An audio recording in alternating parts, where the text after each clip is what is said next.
The BS Report is a free-flowing conversation that occasionally touches on mature subjects. First of all, This is the BS Report with Bill Simmons. it might be cool, I don't know. And if it's not, I don't care. The BS Report with Bill Simmons. Bill Simmons works for ESPN. He's also named the Sports Guy, and he writes a comical sports column. He must be a popular dude. The BS Report.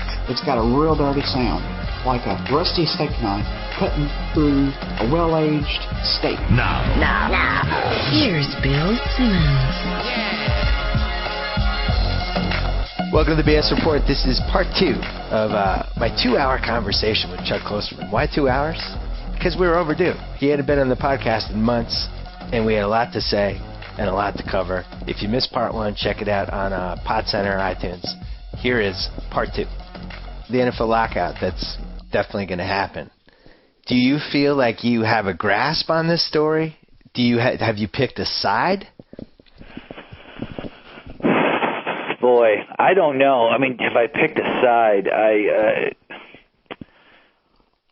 I guess my sort of visceral reaction is to sort of side with the players, but I don't know why. I don't really have an argument as to why.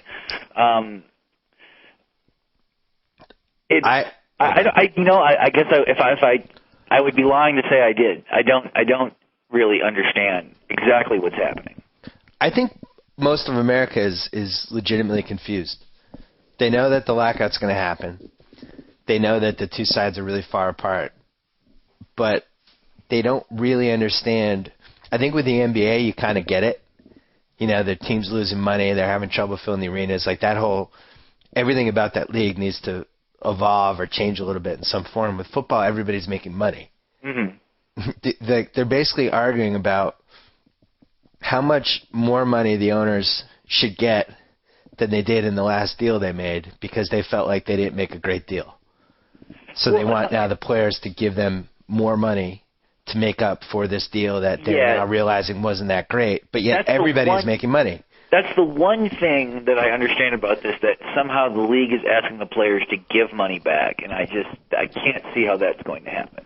It's not, and we're not going to have football. I mean, the good thing that, the one good thing that happened was the judge ruled yesterday that the owners who had basically figured out a way with all the TV deals they negotiated to get paid either way. Yeah. And that was their big nuclear bomb because they had that money either way, and the players obviously don't have any money to fall back on if there's a lockout.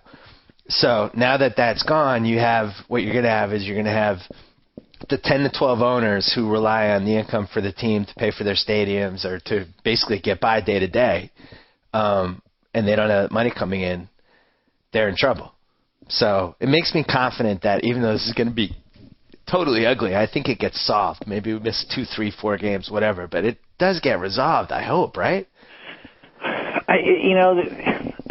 When I say my natural inclination is to sort of side with the players, I guess it's because what I assume was going to happen is that the owners are just going to wait them out because they can, and the players have a limited time to wait, But I don't think they really can, though, now that they don't have that. If that TV money ruling holds up. Well, but they do, though, because for most of the owners, owning a football team is just like the 4th or 5th thing they do.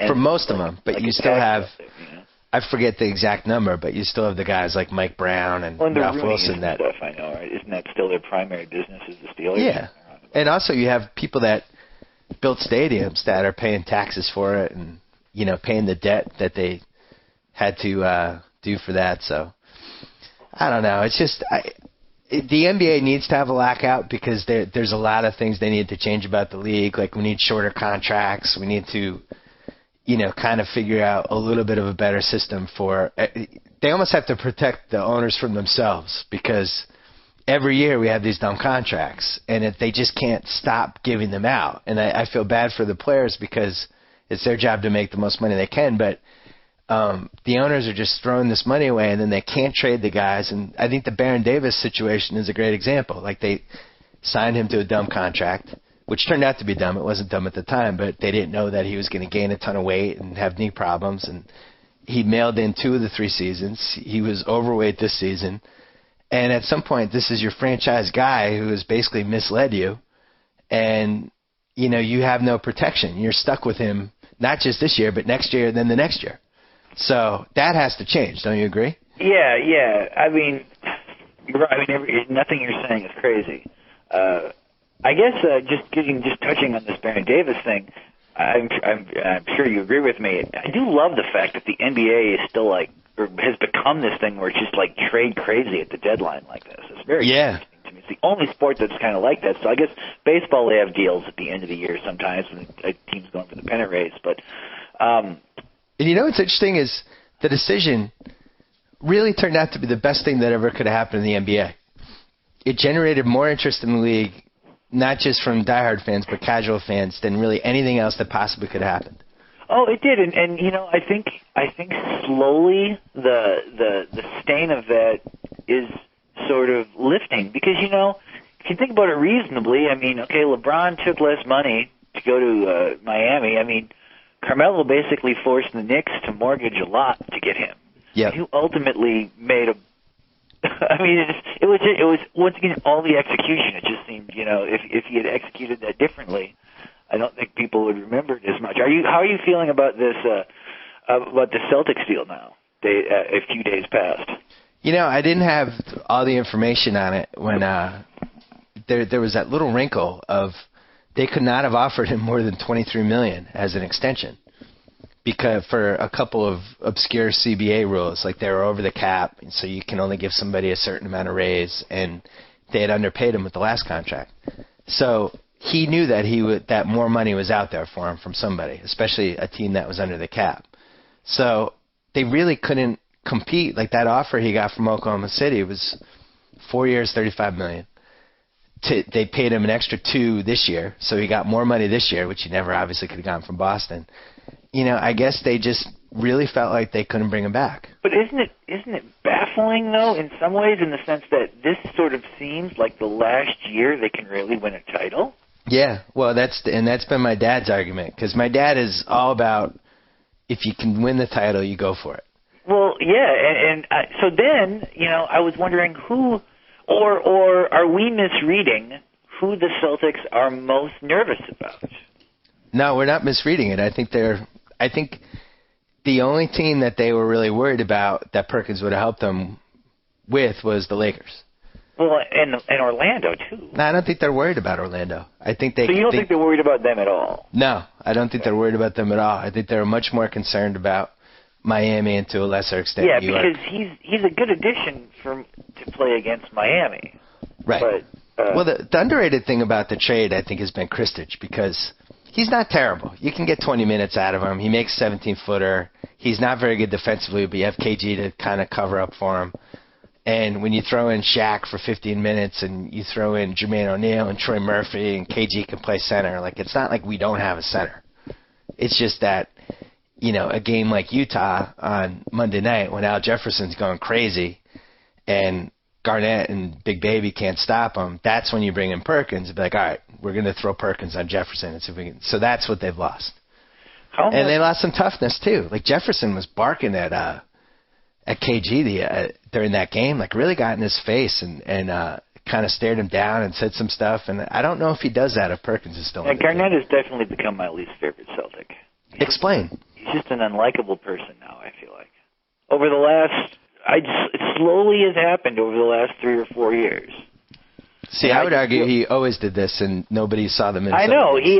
For some reason, when he was in Minnesota, it didn't bother me because it seemed like he was sort of yelling into an empty box or something, and it seemed almost admirable that he was doing it in such a kind of problematic situation. But I just, I feel like the Celtics are putting me in a position where it's becoming very tough to root for them. Here's what I wanted to ask. We're fine with that. We are? Okay. Yeah, we're fine. Me and the team are fine with that. how much college basketball have you been watching? We need to discuss this, and we also need to have one argument about something before you go because we haven't dropped the gloves yet and skated around. I am just starting to get into the college thing. I was into this BYU team, And then the freaking guy broke the honor code, and they have no chance now. Everybody's like, oh, they'll go smaller. It's like, they're not going to win without that guy. So now I'm on St. John's. You like St. John's? I'm on the St. John's bandwagon. It reminds me of being a kid, watching Big East Mondays. I love the Madison Square Garden crowd. I like when they're good. I think college basketball is just better when they're good. I'm very fascinated by the Big East right now. The Big East has a friend had mentioned this to me, and I didn't really believe him at first, but I thought it over, and it's true. They've done something that I didn't think was possible, which the Big East for basketball now is a more competitive league than the SEC is for football. I mean, it's every game is interesting, and I think I've figured out why. When they expanded that league to there's like 16 teams in it now, or sorry, no, maybe 18 teams or something. It's a huge league. When they first did that, my thinking was it's too big and it's going to just kind of be unwieldy. But what has happened is that typically in a conference, say like the ACC or the Pac-10 or the Big 12, most of the teams fundamentally play the same style.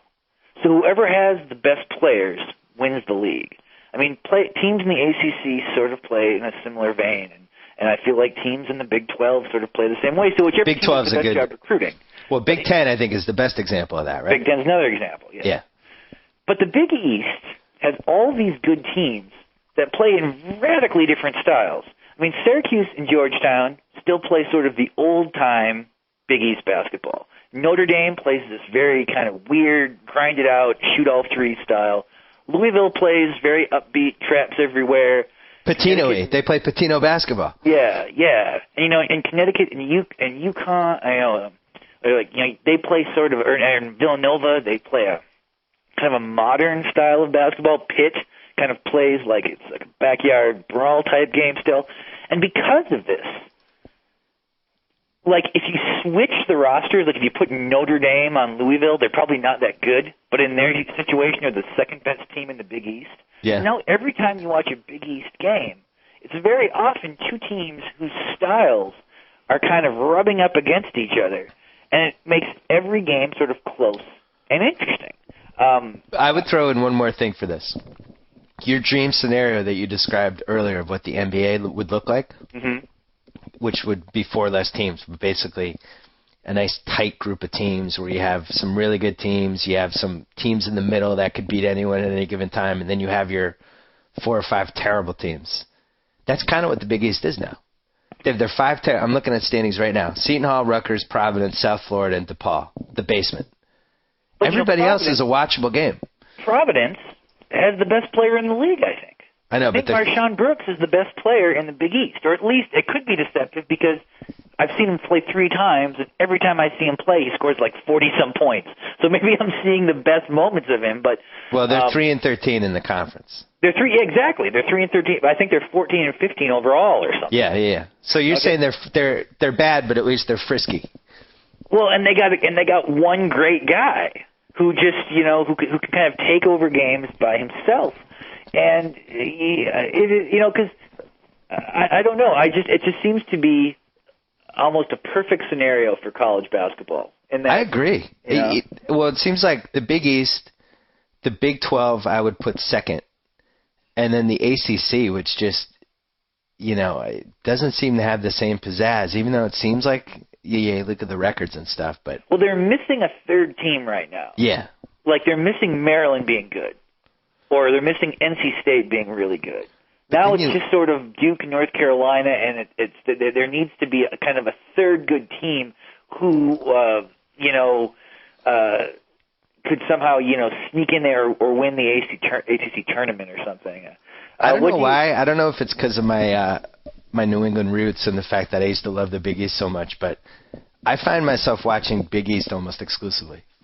I go out of my way to watch the Big East, and I don't really totally care if I see the other. Like, I've been intrigued by Kansas. I've watched them, but and some of the Pac-10 stuff, obviously, because it's on here at more palatable times, but I'm really fascinated by the Big East. Like, I feel like I know more about the Big East teams than all of the other teams combined. Well, I mean, that would explain it. That's what you're watching. You should. Well, yeah, it's like, and I have real opinions, and I don't know if the St. John's thing is going to translate because they have that giant killer thing, but they'll lose stupid games, and that's usually a disaster for the tournament. But I just think that's going to be so much fun, and their fans are going to travel well.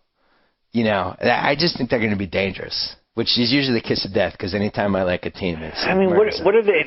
So they're looking at what now? 4 seed, 5 seed? Well, I think out of any year, the tournament is going to determine so much. Don't you think? Well, it is, because people have been talking about, does BYU deserve a number 1 seed? And to me, the answer is that they obviously do. I think people are overlooking the fact that, like, the seeding, to me, when I view the seeding of the tournament, I mean, basically it's just sort of fulfilling criteria. Yep. I mean, so they have 2 losses in a very good league, and probably the most skilled player. I don't know if he's the best player in the country, but certainly the most skilled player in the country. Why wouldn't they be a number 1 seed? I don't understand what the justification is. Although, that said, if they're a number 1 seed and they end up meeting, say, a team like Syracuse, who's probably going to be like a 4 seed, I wouldn't be surprised at all if Syracuse won. From a seeding perspective, it seems like they've done everything they can to deserve it. Although I feel that way about college sports in general. Like I feel like if a team goes undefeated in the BCS, for example, in football, I feel like it's a mistake when those teams are not sort of elevated into the BCS games or the championship game, because it essentially tells them to drop their football program and just invest in basketball. If you go undefeated and they don't count that, what does it mean? What bothers me and enthralls me about college basketball is that it's the sport that turns me into you. I am agnostic, and I just end up rooting for teams that I randomly like and players that I randomly like. Yeah, I float around. I find myself, when I watch college basketball, for the most part, I just root for whoever's behind in the game. Right. If they're behind 2 and they have the ball, I'm rooting for them. If they hit a 3, I immediately root for the opponent. I just want the games to be close forever. And I root for, if I'm flicking channels and there's multiple games on and Gus Johnson is announcing, I gravitate toward that game because I just end up enjoying it the most. And ultimately, it doesn't really matter who's playing. But, there's a big game tonight, Chuck. I don't know if you're aware. Tonight? Oh, yeah. There's a huge game tonight. Who's tonight? It's Holy Cross against Lafayette. Ah, well. It's going to be in Worcester. Patriot League playoffs kicking off. Holy Cross coming on. Don't count them out. It's a deceiving 8-20. Oh, well. They've lost 9 of their last 10 games by 4 points or less, and just had a big win against the Lehigh. They're not the Engineers anymore, so be careful of those. I'm actually finally watching now something I've been waiting to see for weeks, and it seemed like the world was conspiring against me to see it. But have you watched the miniseries Carlos about Carlos the Jackal? No. What's that? What channel is that on? Oh, man, it's great. Well, okay, it's on Netflix now. This is why I say that the world was conspiring against me. It's a 5.5-hour miniseries, okay, which they were showing in theaters briefly, but I didn't really want to sit in a theater for 5.5 hours. Who would? So a few people did, I guess, but, I mean, it's just a long time to be anywhere. Well, then it came out, and it was on, like, either the IFC or Sundance, I think on Sundance, but I was in the midst of moving, so I couldn't DVR it. Then it got on Netflix, but the only part they were showing on Netflix was the edited, like, 2.5-hour version, where they took out the whole middle part. But now, finally on Netflix, the entire Carlos miniseries is available. So my wife and I started watching it last night, and my anticipation and my expectation for this was extremely high. I mean, it's kind of weird to say I was a Carlos the Jackal fan, but when I was in high school, I was very interested in Carlos the Jackal as a news story. I used to cut out stories about him. And I've been watching this thing, and thus far, it's been as good as I hoped. There should be a word for when you're a fan of somebody that morally you shouldn't be a fan of. But well, I know. I mean, I've been mentioning this to other people, and every time I say, like, I was kind of a fan of Carlos the Jackal, of course, I feel weird, and they look at me weird. I don't know there isn't really a good word for that, I guess. No. It needs it needs a different word than fan, but, I always enjoyed Ted Bundy. I liked how he escaped, and I just thought he was the one serial killer who had nothing in common with other serial killers. You watch things about serial killers, and it's always kind of the same story. Like, they're these creepy loners, and they killed dogs when they were kids, and really nobody around them was totally surprised when they became a serial killer. And yet Ted Bundy, it was like it just kind of came out of nowhere for people. Yeah, and he's just a strange guy. He defended himself in court, and like at one point the judge was like, "I got to sentence you to death. I would have loved to see you become a lawyer. You seem like a great guy." But right. And then at the very end, Bundy was like, it was all because of pornography. He blamed it all on pornography. One thing I'm going to say, that you said there should be a word for this, for like being a fan of someone who's sort of morally problematic. Maybe we're talking at the perfect time. Isn't this essentially what we were talking about Charlie Sheen? Right. Shouldn't we start calling people Sheens? Maybe like a machine of him or something? I mean, it's like a... Yeah, I'm a sheen of that guy. That's interesting. I like that idea. Yeah, because it's like I shouldn't be a fan of Charlie Sheen, but yet I can't wait to see what he's going to tweet next. Yeah, but at the same time, like it's not as though you don't see him like you're not lionizing him in a way. You're just interested in, and it's almost like you're supporting his existence as opposed to what the existence entails. Yeah, good point. I like how you put that. Friday Night Lights, you did not see season 5?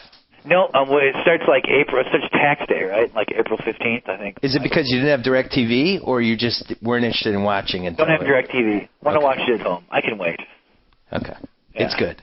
It's really, it was a nice way to end the season. And also, in my opinion, one of your top 3 greatest theories of all time, that, I don't know if this was a theory, whatever your statement or whatever you call it, that if Friday Night Lights had been a CBS show, it would have been twice as successful. And well, it seems like it would have been huge on CBS for that. Although NBC's not that different from CBS now. I mean, now all the networks seem like they skew old, but CBS still skews the oldest. Yeah. You want to talk about the website quickly? Sure. So, there's been a couple stories about this, not many, but ESPN is spinning me off onto a website. Is this the first time you're talking about this sort of in public? First time on the podcast. I've done some interviews. Yeah, well, so maybe I should really, I should maybe be interviewing you. So what? So tell your followers what's happening, Bill. So they're spinning me off onto a website that is going to exist separately from ESPN.com. Now, are they spinning you off, or are you consciously spinning off? That's the question. Both. I wanted to kind of create a site and find some other people that would help me create it. Some writers, have some stuff that I felt like filled in some of the voids in the internet right now. Yeah, I think it'll be fun. I'm looking forward to it. The first person I called was you. I just think that I'm really honored that you're finally creating kind of a home for some of my epic poetry, my playwriting, and my erotica, which I have no other place to write for. But now on your site, I can do it all the time. Well, as I said to you, as you know, I'm a huge fan of your work. I think you've done great stuff. You've never really had a home. You've been, I mean, I guess you could say you had the monthly column in Esquire. You had the spin column. But you were in different places. And people kind of had true. to... I kind of liked that, though, too. It's sort of fun kind of being everywhere. But this is how it had to be, sort of, for this to work. Right. So what you're going to do for us is you're going to write an occasional feature. You're going to write some columns. You're going to be able to react a little bit quicker. You're going to have we're going to have a sports blog that you'll be able to, if you wanted to rant for 500 words about the St. John's Syracuse game, there's just one thing about it a point you needed to make, because I feel like you have a lot of points in you, and sometimes maybe you don't have the right format to get them out. Well, I've never had a situation where, except for like the week I blogged the Super Bowl and like the Final Four, those 2 situations, where I've ever been able to write about something as it was happening in the way I wanted to, because Twitter doesn't really work for that. Twitter's just not long enough. No, Twitter does not work. I can't wait to see what happens. But one of the other things we're going to do is we have to have a coin flip to see who gets their name first in the title. But I think we're going to spin off the BS report and do either a monthly or an every 3 weeks or something like that. Simmons versus Klosterman, or Klosterman versus Simmons. Hour-long podcast, and we just go at it. Yeah. I mean, will there be a whole array of podcasts on this site? Yeah, it's kind of where we're talking about this now. Like, I don't know anything about it. Of course, I know a lot of this stuff going on, but I'm just asking you because it's a good situation for you to sort of explain. So I still think people are not I think that the stories that I have read about the site, I feel as though they don't quite understand the scope of it yet. That's fine. Yeah. Stuff will trickle out. It's probably not going to launch until mid-May, it doesn't sound like. But one of the things we're going to do, which you mentioned, was we're going to have more podcasts than just mine and try to brand them so that they're podcasts that are attached to the site.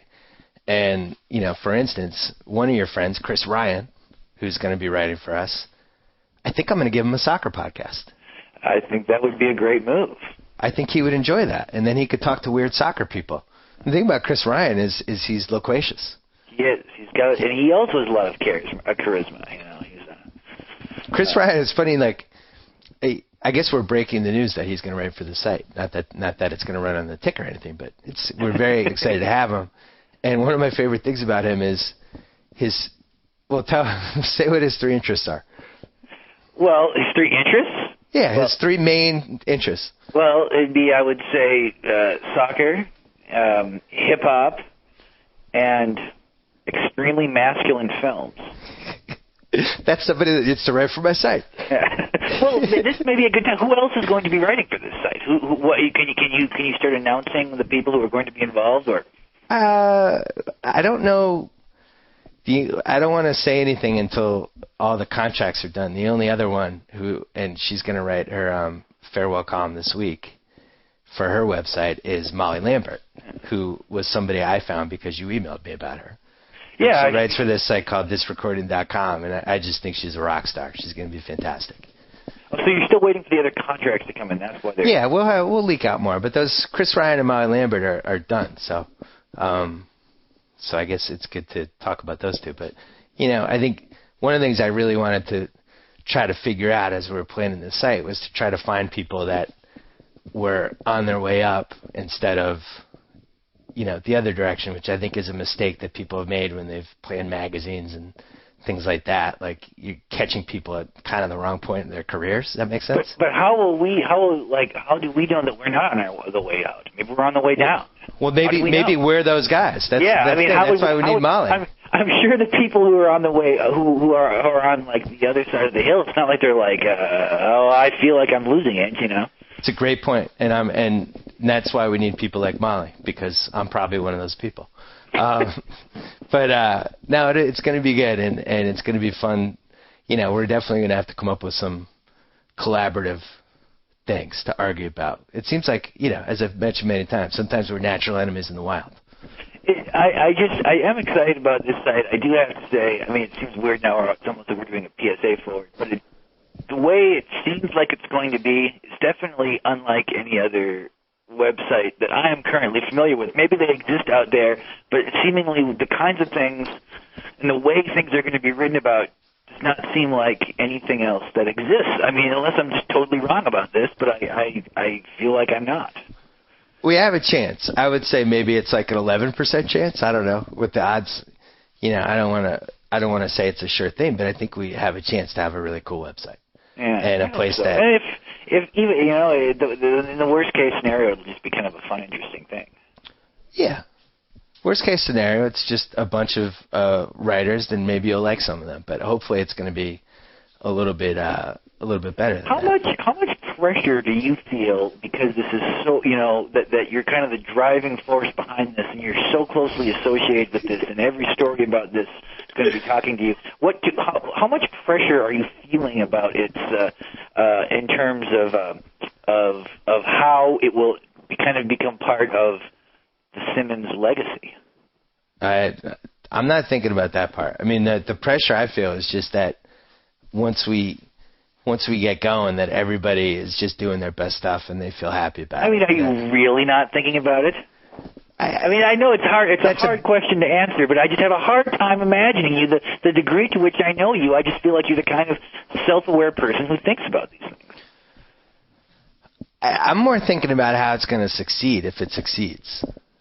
And then whatever happens after that is fine. And what will it mean if it succeeds? What will it mean? What will it say about you if it succeeds?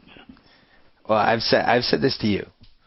The goal for the site, and I don't know if we have, but I don't know how great of a chance we have at this, but, when I was in college, the most important sites or the most important places for me, the places that I always wanted to write for, were Spy Magazine and the National.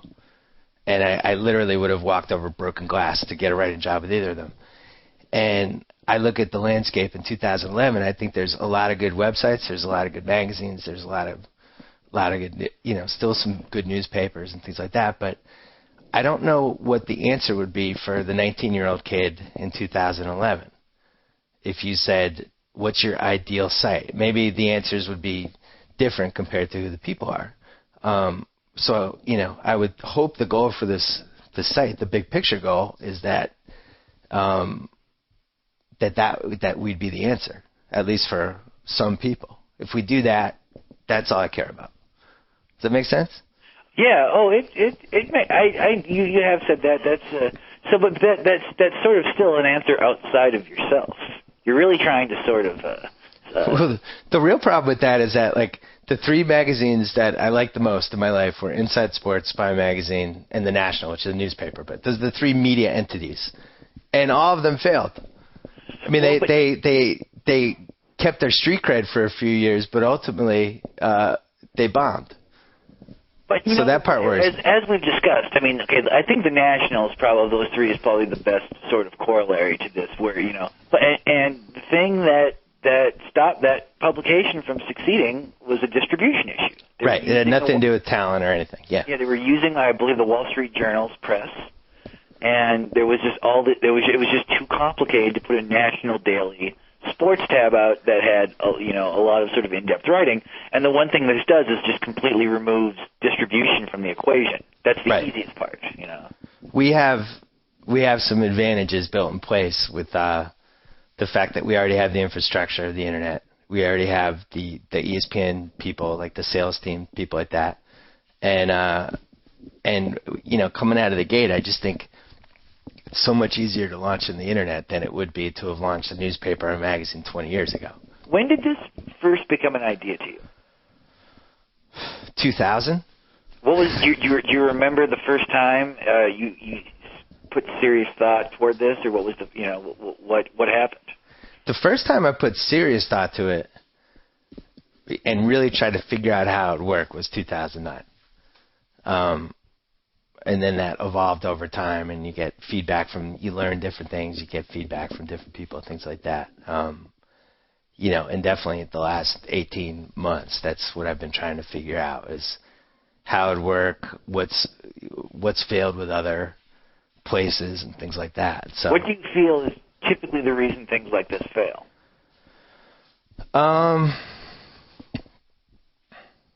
That's funny, is there's not one reason that is like a uniform reason for each one. I mean, a lot of the times it just seems like the backing wasn't right. I think like something like Inside Sports, which I just thought was the greatest sports magazine of all time, their backing ended up working against them, and it wasn't making quite enough money, and they didn't want to make enough of a commitment. I think it was owned by Newsweek or Hearst, I can't remember, but it's basically a 10-year commitment to build a magazine and turn it profitable, and they just kind of panicked after a couple of years. The National, as you said, was pure distribution, and the fact that they couldn't get box scores in there. Spy Magazine, it turned when the guys left, Kurt Anderson and Carter. Mm-hmm. And that was like, they had a great run, but ultimately they weren't making a ton of money, and they wanted to, or at least Carter wanted to parlay it into other stuff, and how much money did those guys have going into that? Does anyone know? I don't know. They had they scraped together like all the investors and stuff like that. And Might Magazine's another good example of something that I think a lot of people were attached to, but maybe didn't. If it had more money behind it, might have done better. Was operating also on a smaller scale and even smaller degrees of money. So I mean, it could have been you could I suppose make an argument that it folded for the same reason the other ones did, except all the numbers were smaller. I mean, it was never famous the way Spy Magazine was famous, Right. But it's one of those things that's more famous now. Like people, it's because of Egger's success and sort of because of kind of its aesthetic. I think it's a better known thing now. It's always. I mean it is. I mean, are you? How important is influencing people to you? What does that mean? Well, like let's say that. If you were looking back on your life when you're, say, in your 80s, which of these two statements would you prefer? Let's say you die. Okay, you're going to die in your 80s, and this is your obituary. Would you prefer it be that you are described as one of the greatest sports writers of all time, let's say, or as the most influential sports writer of all time? I'm not saying either of those would necessarily be said or not be said. I'm saying if you could choose one. I don't think either would be said, but I know. But let's say you get to pick. Is it weird that I would? I mean, at that point, I'd be 80. I'd be dying. Well, you have died, but for some reason you're dying of a disease slowly to the point where the person from the New York Times or the LA Times writing this is talking to you at your bedside. You've kind of established some weird rapport with them. You're very good friends now. He's basically telling you what he's going to write when you pass, because let's say you have a great demeanor, you're making jokes about your own death, and he's like, look, I got two leads. Which one do you feel better about? Which one would make... I wouldn't feel good about either of those. I think you and I are similar. You wouldn't feel good about either of those. You'd feel bad about them? To me, either it's like... one of them would be a huge compliment. But why do people get into writing? Well, okay, this is a bigger question. That's why did you get into writing? Well, it's not just why I got into writing, but why I wanted to do it for a living. And I think my answer would be the same as your answer, right? Well, I don't know. My answer would be that I really liked writing, and I wanted to write professionally and have, write as good of stuff as I possibly could and have the most possible people read it. And I didn't know if that was possible, but that was the goal. Okay, so if those were your conditions for getting into it, which of those two last statements more closely reflects the completion of that goal? Being considered one of the greats or being considered the most influential? I don't know. I don't know. I'd have to be 80 years old to answer that question. Which band is greater? How about this? Which band is greater? The Who or the Velvet Underground? The Who.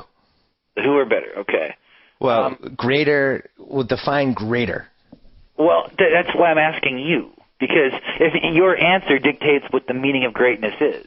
Your meaning of greatness, if you say the Who, is sort of being kind of part of the pantheon, not number one, but definitely in the kind of the canonical group of the greatest bands ever, kind of indisputably. Like someone could leave you off the list, but just as many people would say that's crazy.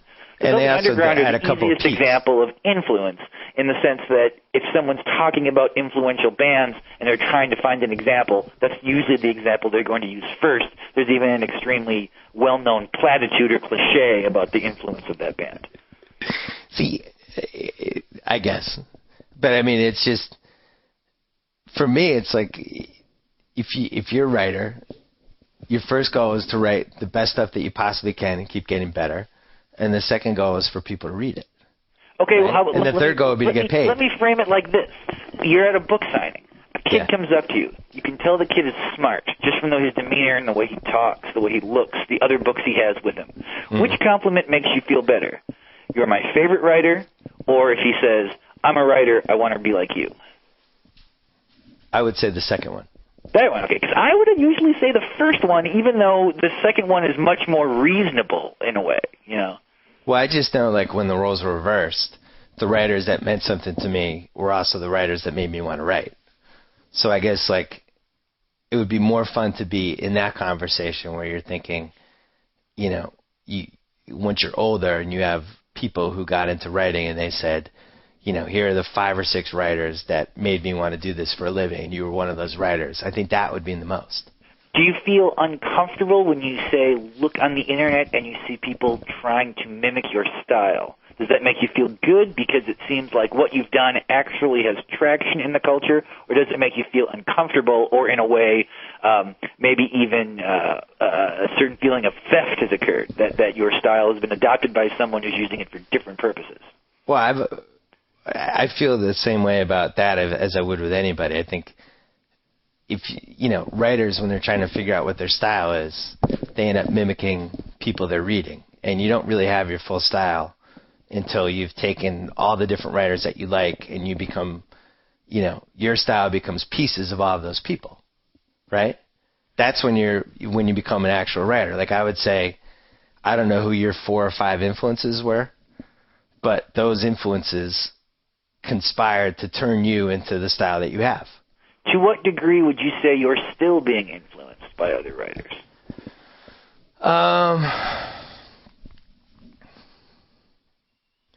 I get more inspired by other writers, I think. I think once you hit like 35, your style is what it is. And maybe you could do certain tweaks with it. It's almost like a golf swing, don't you think? Well, I kind of agree with you, although I'm always confused by the different when people say they're inspired by something but not influenced by it. I mean, I understand inspired, like I'll read something and I'll be like, that was great. That got my competitive juices going. I get most inspired by angles. Like if somebody has an angle on a sports thing, and I felt like not only, that I'm so mad, I wish I had come up with that, but that guy did. That's the stuff that inspires me the most, because it just makes me think. So inspiration is tied in a way almost to, in a weird way, jealousy. You're inspired by things that... How are you doing the Klosterman thing where you put words in my mouth? Well, no, but what you're saying... It's not jealousy. It's like, damn, I got to do better. Your competitive juices flowing and you wish you had written that, okay? So, I mean, this is not jealousy in a negative way. Maybe it's not jealousy. I guess maybe it might... Was it envy or jealousy? I'm not sure. There's a slight difference. I don't think it's either. I think it's more of like your own standards as for what you're doing for a living. And if you feel like somebody came up with an angle that you should have thought of, that it's your job to think of, and that is the stuff you typically think of. But you used the word competitive juices, though. Yeah, so I'm competitive. That would suggest that everything you read, in a way, you're also placing against your own work, which is not unreasonable. I'm just curious if that's true. I wouldn't say against the work, more of the thoughts that I'm reading from other people. That's what I'm thinking, like, oh man, that guy, he got to point A to point B in a way that I wish I could have gotten there and I didn't. Or, oh, that was a great way to spin that. I wish I'd thought of that. Yeah. I think every writer does that. Is there a writer that doesn't? I have no idea. Haven't you read stuff that you're like, oof, that was good. I wish I'd thought of that. Yeah, it makes me feel bad when that happens, but that's just how. Why do you feel bad though? I just do. Anytime when I read things that are sometimes you read something that's really good and you immediately recognize it's also outside of your range. Yeah. For example, you'll in a way that is less of a compliment toward a piece of work than saying, God, that was so good, and I could have done this. If I would have just thought, if I was just as smart as this person, or as clearly as this person, or was as interesting. I mean, sometimes the nature of the prose. Look, we've talked a lot about David Foster Wallace, both just in life and on these podcasts.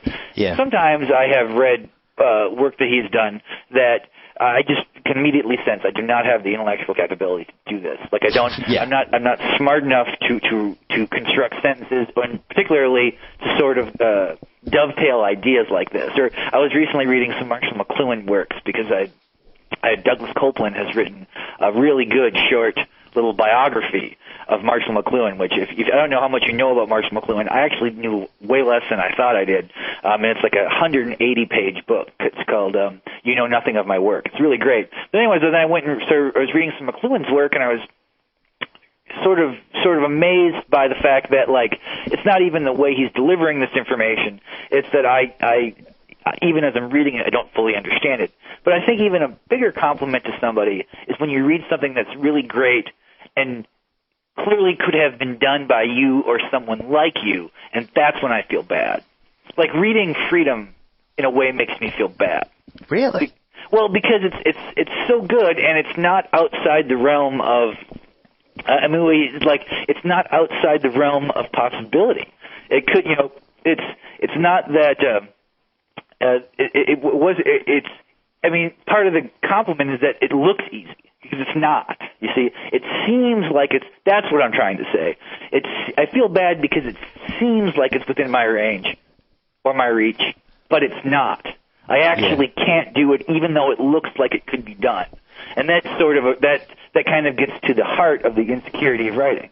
Well, I mean, you mentioned Foster Wallace. That was one of the reasons I loved reading him. He was somebody that was so far out of my league that those juices never even kicked in. I was just like, I just want to see what this guy's doing. Well, yeah, he was the one dude who really combined the idea of writing something that is academic, but also like laugh out loud funny in the same sentence. Well, and also he was somebody that had no parallel to anything that we'd ever read before. It was just this guy who was like, where does this come from? How did he get here? There's not going to be anybody like this guy again. A new David Foster Wallace story in the New Yorker this week, actually. Really? Did you read not the autobiography, the biography about the guy who spent the week with him? Yeah, I got that because I was doing that. I did a Franzen story for GQ. So then I talked to the author, actually, the guy who originally did the Rolling Stone piece, and then I was going to. Did you read that? Oh, we're supposed to be running out of time here, aren't we? Yeah, we're on the tail end. Yeah. Have you ever talked about that Scientology story that was in the New Yorker? No, but I mean that's a great example of I was just blown away by that. The reporting, how long it was, how detailed it was, how kind of ballsy it was. Yeah, well, right? it was. Although the one thing that we talked about this before, I guess that's why it is interesting how still. We didn't talk about it on a podcast. Though. Yeah, we didn't talk about it on a podcast, but there really probably is only like 25,000 Scientologists in America. It is amazing, like how much they're sort of like feared and reviled, considering what a small number of people are actually involved with that organization that doesn't really do a lot outside of itself, It's just that there's this cloaked idea no one really knows how much impact it has, like on the world of entertainment. And that's what I found fascinating is because as I was reading it, I realized that, and obviously it was slanted against Scientology, but I just learned so much in that I didn't know. And maybe because I hadn't spent the time trying to research as much of it as I possibly could and all that stuff. But there was a bizarre Scientology commercial on 30 Rock a couple of weeks ago. Did you see that? No. Yeah, I was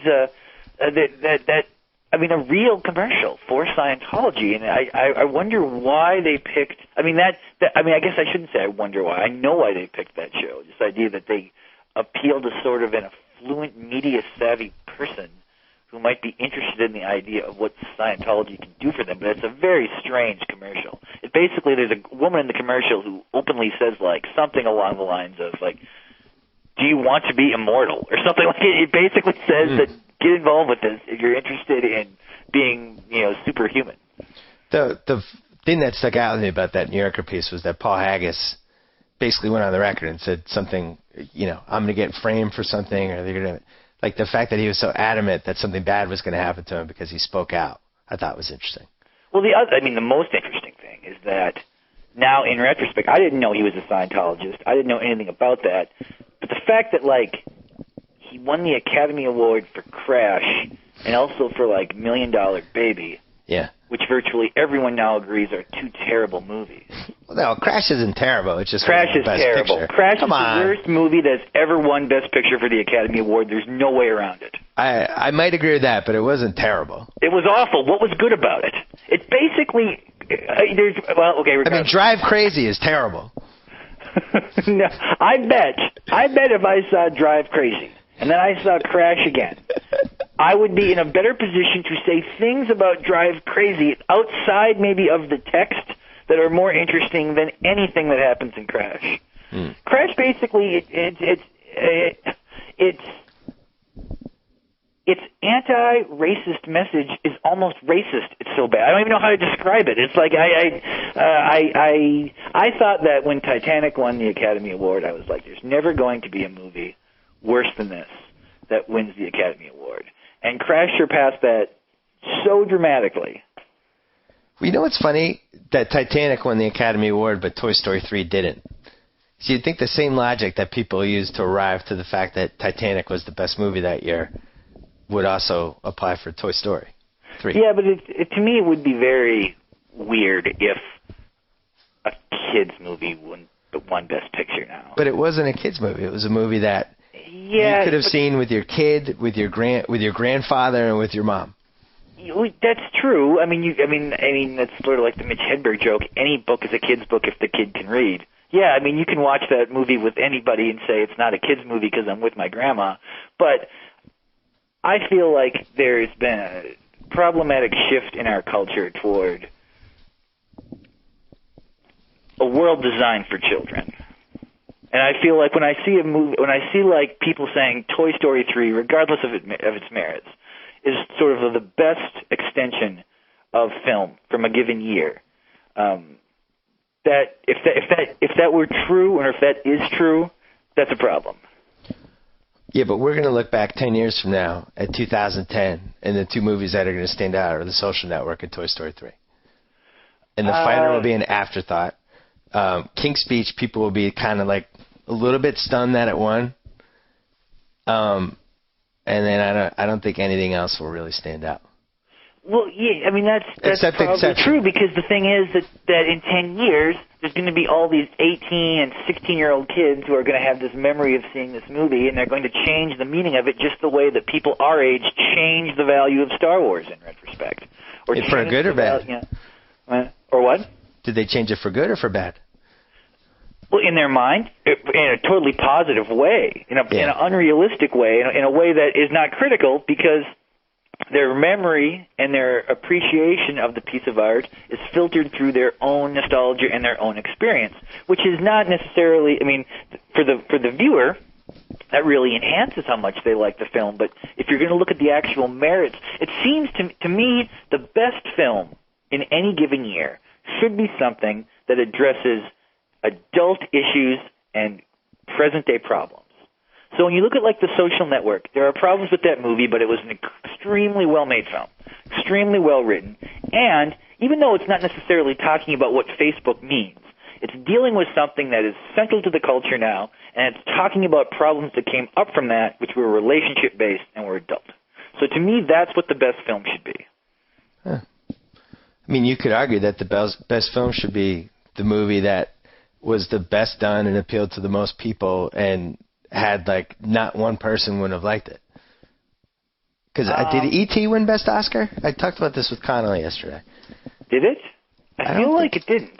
Because I feel like when Spielberg won awards later, like for Schindler's List or something, part of it had to do with he had never won a major award before. Well, he definitely didn't win Best Director for it, but I'm not sure if it... Because wasn't that during the period where the Best Director and the Best Movie were always the same almost? And that it's only been as of late where that situation has. I'm just looking it up on. It didn't win. It didn't know, yeah. But to me, there again, that's a movie that should not have won Best Picture. See, we disagree. I mean, for one thing, E.T.'s anti-science. The scientists are the bad person in that movie. That's a very reactionary thought.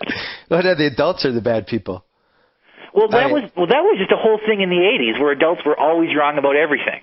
That all those John Hughes movies, all that, the whole thing was based upon the fact that every parent or every disciplinarian or every authority figure was always just a buffoonish character. Gandhi won. Gandhi beat out E.T. Tootsie and The Verdict were also in that year. That's a pretty good year. That's a little better than this year. Verdict was, probably, well, You know what? You brought up John Hughes. You know what? That was a terrible year for movies. 82? None of those films are anything that I would... If someone was saying, we're watching film X tonight, and it was any of those four, I would have absolutely no interest whatsoever. Oh, The Verdict. The Verdict is a classic. You're not down on The Verdict? That was the best Paul Newman movie. Is that? Well, I do like all the Paul Newman alcoholic movies. Was he an alcoholic in that one as well? Of course he was. He was a Boston alcoholic. That's the best of those four movies, then. I love that movie. Officer and a Gentleman was that year, too. That's not the best Paul Newman movie, though. That's my favorite. Movie, definitely HUD. That's my favorite. You brought up John Hughes. I wanted to cover this quickly. Okay. Because Breakfast Club came out, I think I was the exact same age as the people in that movie. You were probably a couple years younger.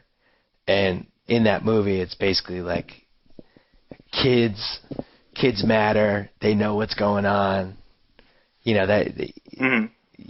every kid is more of an adult and is more aware of their experiences than we realize. And basically parents and teachers are evil. And I was so into that, and now that I'm a parent, I watch that movie totally different. Or I watch it, I'm thinking like, wait, they're all smoking pot in the library. They shouldn't be doing this. I have a friend who is a librarian named Bob, and he's a little older than me, and he happened to see he's got 4 kids, and it was interesting that he saw The Breakfast Club, and he did mention to me, is like, I feel really weird about this, but I relate more to the principal now. I do. Because his life, he seems like he's sort of trapped in a life he doesn't like, and he's trying to sort of figure out sort of a framework for being happy. But I like those John Hughes movies. I like the Breakfast Club. I think was probably my favorite of those films. I think it might be for most people. The non-John Hughes movie that seems like a John Hughes movie is St. Elmo's Fire. Yeah, it was the John Hughes movie that should have come out 3 years after The Breakfast Club, but it came out, I think, the same year. And that was on television recently, and that's always so interesting to see. That has dated weirdly. The Breakfast Club actually has dated surprisingly well, I think. Right. Because it sort of starts from the premise that these are caricatures. The part that didn't age well was the part that if he was going to, he brought the flares in his locker, I think he gets kicked out of school now. We have some sort of Columbine overreaction to the flares in the locker. Yeah, but that's sort of it's sort of cool when things like that happens, because now when people watch that movie in the future, they'll be like, oh yeah, there was a day when you could bring fireworks to school. Right. And St. Elmo's Fire ages badly because Emilio Estevez would be in jail for stalking. He'd be serving a 20-year sentence right now. Yeah, well, also it sort of highlights a period that was never, I don't think, really ever existed, where saxophones were the most prominent instrument in bar bands. Yeah, that's never happened. Yeah. I was watching Cocktail last night, and I was thinking... just last night, by chance, you were watching Cocktail. It's definitely a very Bill Simmons thing to have happened. It was on. I hadn't seen it in a while. I know it is. It's great that you actually were. I just think that's a great thing. I was watching. So, first of all, Cruz and Flanagan. I think they're at a TGI Fridays or something similar, and they have this whole act where they're flipping glasses at each other and stuff. It's so ridiculous, but yeah, in the 80s, I never questioned it. I was in college, but I was like, I'm sure there are bars like this. I've never ever been to a bar like that. But then they get these jobs. That's the bar to me that's never existed. That's where I was going. It's basically like in a missile silo. Yeah, it's called cell block. There's all these tiers, and occasionally, with hundreds of people in the club, everyone quiets down to listen to the bartender rhyme things. It's a prison poetry themed bar. How did that thing get built? So here's what we're going to do. It's going to be 3 decks, and we're going to have stairs, and every once in a while, a customer is just going to read a poem, and everybody will stop talking. The greatest fictional bar, though, I think, is the one in Roadhouse, particularly the beginning of that movie. Because can you imagine a bar anywhere where when you walk into it, fights are breaking out all the time. People are getting chairs broken over each other's head. Yeah. But there's also tons of extremely attractive women there, and a band is playing while this is going on. It's like there was so much stimulus in that bar at any given time. I can't imagine going in there to have a drink. There would be so much happening. It seems like the place is about to explode, You're talking about the Double Deuce, by the way. Yes. I think it's fair that you just called it the bar from Roadhouse. I think we can call it the Double Deuce. I tweeted last night that, first of all, number one, Cocktail should be a TV series.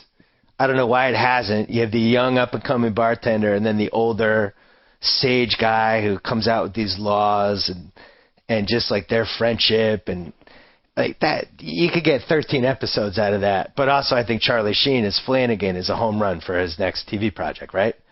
Is there a more perfect character for him to play than Coughlin? This is what you should be doing. You should have a production deal and just throw these ideas out of recycled other things. And say, like, what about this guy now?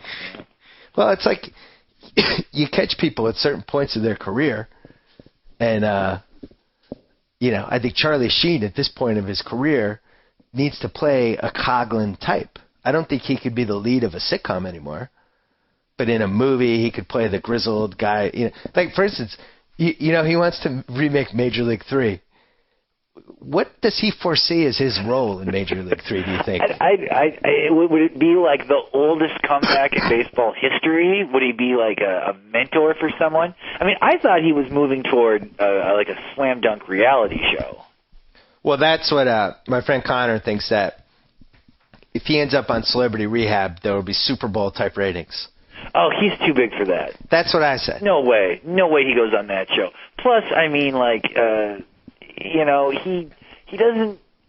He's not going to rehab, man. He doesn't. That's not that. I don't want to see him in rehab. I want to see him living his life. He doesn't need rehab. He's Charlie Sheen. Exactly. Yeah. And on that note, we've come full circle. Chuck Klosterman, as always. Thanks for having me on. See you down the road. Bye-bye. So I get to sign off. Whoa! Thank you for downloading the BS Report with Bill Simmons. Too much fun. Check out more podcasts at the iTunes Music Store or at PodCenter at ESPNRadio.com. Peace out.